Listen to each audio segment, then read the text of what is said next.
We die every night. We die every night. Our souls, they go to Allah every night.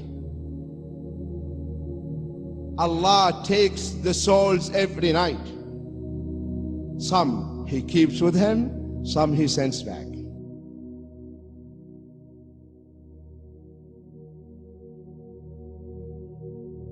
Reality of the human being, consciousness, your soul. One of the reasons why we need sleep is because the soul can't take too much of this. In fact, we know one of the ways they torture people is sleep deprivation. Because the soul, if it stays too long in this realm, in the material realm, it gets psychotic.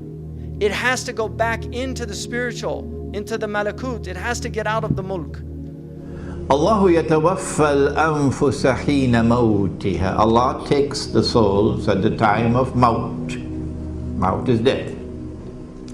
وَالَّتِي لَمْ تَمُتْ فِي مَنَامِهَا. And those whose souls are not taken while they are awake, Allah takes their souls when they are asleep. فَيُمْسِكُ الَّتِي قَضَى عَلَيْهَا الْمَوْتِ. When He takes your souls while you are asleep, He keeps those souls for whom maut is written. وَيُرْسِلُ الْأُخْرَى إِلَى أَجَلٍ مُسَمَّى. And the rest, He sends them back for a determined period of time.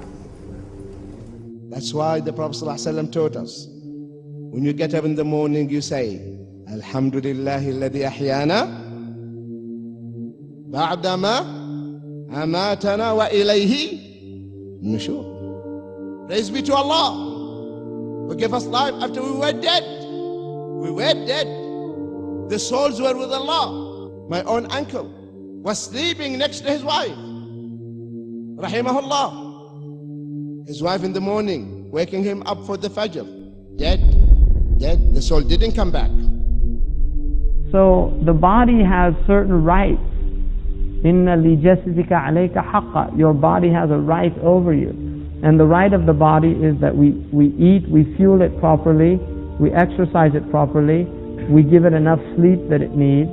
Abu Hamid al-Ghazali says the maximum amount of sleep that you should give your body, the maximum amount is 8 hours. That's the maximum. You should never go more than 8 hours. And it actually becomes negative sleep. Now, just to talk a little bit about sleep, because sleep is nourishment. It is literally food for the ruh. The body is fed by proteins, carbohydrates, and lipids. But the ruh is fed by dhikr and by naum, by remembrance of Allah and by sleep. And that's why the more dhikr you do, the less sleep you need. People that do deep dhikr actually sleep less than people that don't.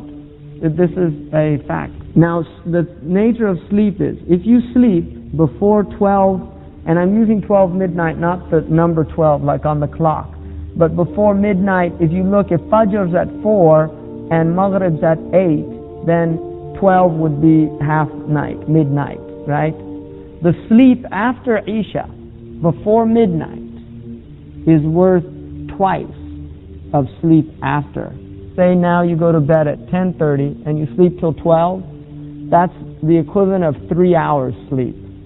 It's only an hour and a half, but because that sleep is before the half night, it's the equivalent of 3 hours, right? So people, and this is why the sunnah of the Prophet was to go to bed immediately after Isha.